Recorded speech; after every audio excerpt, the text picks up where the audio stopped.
I mean, it was even rumored he had an affair with Robin Givens. Like, this is a guy who was in that scene. Then, as I'm often reminded by New York DJs who were around in the late 80s, early 90s, even into the late 90s, Trump partied in New York. Trump would actually go out. Like, he was, so not only was he the flashy guy on TV who you'd see at the Tyson fight who owns the casino, but he also was the one at the club. He might go to the tunnel. Like, Tree might go to the club for real. I don't know about the tunnel, but the tunnel of Jay's. Okay. But like, on my podcast, Juan Epstein, Cypher Sounds has told me stories about seeing Trump at the club, hip-hop clubs. Right. And he would go out and try to be seen. So the idea that someone like that who was brash and had tons of money would be celebrated, it's not surprising when at the time no one knew what ultimately his motives would turn out to be. Yeah. I mean, I think there's a huge difference between celebrating a man in the 90s who really represents one thing, which to some is just the American dream, to then celebrating someone who's now calling, you know, a certain race a rapist or telling women, you know. And I think, obviously, we're all aspirational. We all want money. We all want success, and we all want to be. But you ain't got to do it like that. Wealthy, you know. But I think responsibly, hip hop comes from a certain segment of the population that's not necessarily wealthy, not necessarily rich, and at the root wants equality. Don't be trying to make that motherfucker relevant to us to that now. To dream in the song through or some dream music in his reality show, right? But what about the flip? It's interesting because that moment that you're talking about happening now probably should have happened in 1989 when Donald Trump took out those ads of Central Park 5, right? Like he's showing his colors, and it's not like you're saying. Explain more about that. You know, the Central Park 5, who were 5 young Black and Latino men accused of raping a white woman here in New York City in Central Park, later found that they were not guilty of this. There was another man who committed this crime.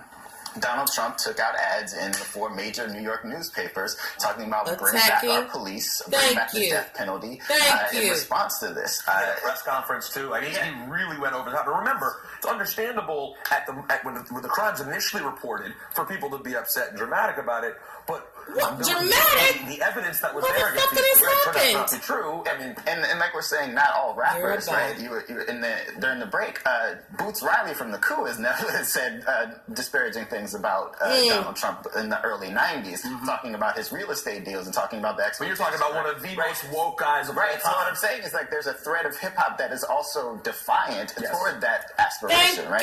And so what we're seeing now is the return of a sort of defiance because Donald Trump now represents the establishment, and hip-hop sort of draws a hard line on racism, right? They're very much into anti-racism, but all of the other things, the aspirational wealth, the casual sexism, the violent sexism, all those things resonate with these guys. So Donald Trump was this sort of figure that one could look up to and aspire to be. But now we're looking at Donald Trump in a different light, as you were saying.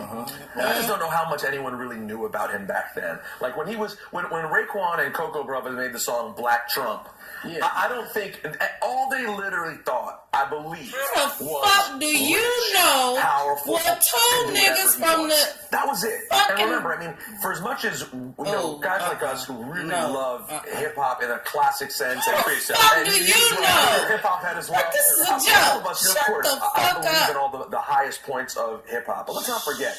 From 1977, this music was always also about getting money. That was always a big... And he didn't have shit to do with it. Young New Yorker, money, fun, women.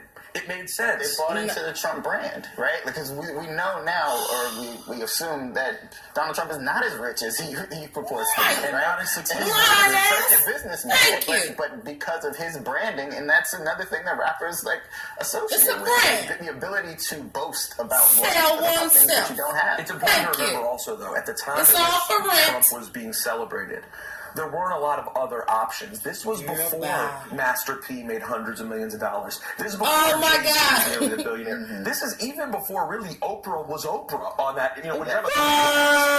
So there weren't necessarily icons that would have been more relatable for hip hop people to look up. Jay said, "I want money like Cosby." Like that's the only other one. Exactly. You're trying to find a black man worth nearly $1 billion. Let's start with Madam C.J. Walker. you stupid motherfuckers. When you see me, see you, and the idea is, well, you can model a type of success. You're saying that the history here is not only that Donald Trump started as one thing and then increasingly became something else or politicized, at least in his outward focus, although you make this important point about where he was on law and order issues in New York, which was known in New York. But at the same time, Chuck, the larger context being a real dearth, a paucity of strong black role models is what I'm hearing. Absolutely. I mean, who do we look up to? Get that. You can include me. Okay. Hit him for us, in the throat. A lot of us looked up to Malcolm X. Shank him with something right now. If you were really into it, maybe someone like H. Rap Brown or Stokely Carmichael. But when you're talking about wealth, there were considerably less people for us to look up to. Now, I personally looked up to someone like Earl Graves, but aside from those type of figures, there weren't that many. And certainly they weren't taught. So even me growing up, I looked up to Steve Jobs, for example, when I was first starting my company. That's something you and Kanye have in common. That's right. Exactly. Then that might be the only thing. Chuck often says that he is the next Steve. He's Walt Disney. I don't know. But yes, there were very affluent and rich and wealthy. And then, hip hop has the swagger. And there's a swagger that goes along with it as well. And a lot of those guys were from another era, and they didn't have the swagger that Jay-Z had. So is there anything problematic? They want to be like us. Yeah, no, absolutely. Different. Because what it's drawn on is a lot of the toxic masculinity and machismo that we think that now we're having a conversation around. But because what we're talking about is Donald Trump and the way he lines up with hip hop. Like the swagger is derived from the ability to get money at any cost, right? Whether you're exploiting other people, whether or not you're being abusive toward other people, it doesn't matter. The pursuit of the money and getting the money is all that matters, and that's a problem. Like the idea that what the most important thing has nothing to do with a moral code around how you treat people. But it does need to be stated that that's not all that hip hop is. Like, let's be very, very clear. We're talking about a slice. And we have a materialistic slice. Absolutely. Hashtag not all rappers. Yeah, right, thank you. Exactly. But I don't know if that hashtag's gonna go, but it was the right right. But let's be really clear. America celebrates this. America has always celebrated this type of individual. America has many different types of people, and they can oftentimes be molded around someone similar to Donald Trump. This is very American. Like, let's be very clear. No, it is very American. The Donald Trump story is essentially the ultimate story of white privilege. Failing into success over and over and over again, in spite of the fact that you were never really that great at anything. The thing that upsets me the most from a hip-hop standpoint now is how did anyone ever co-sign someone who dresses this badly? His ties are so repugnant. The entire suit, his ties go down to his crotch. Oh, no, don't be trying to come back with no credibility now.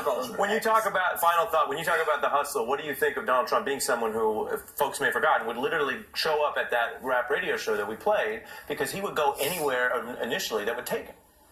Yeah, I mean, he still does. You go anywhere that accepts him, and hip hop was too accepting, And now we're at a point where hip hop wants to be accepted. If you really look hard, a lot of hip hop. And I think that the YG song that can't be said on air that is against Donald Trump. Like in that very intro beginning, like he's talking about my people thought he was straight because what we thought was, or what a lot of people thought was, he's a model for what business should look like. And no one knew the secrets behind it. There's a lot we can't say on air, but a lot that you have said on air that's very interesting. So I want to thank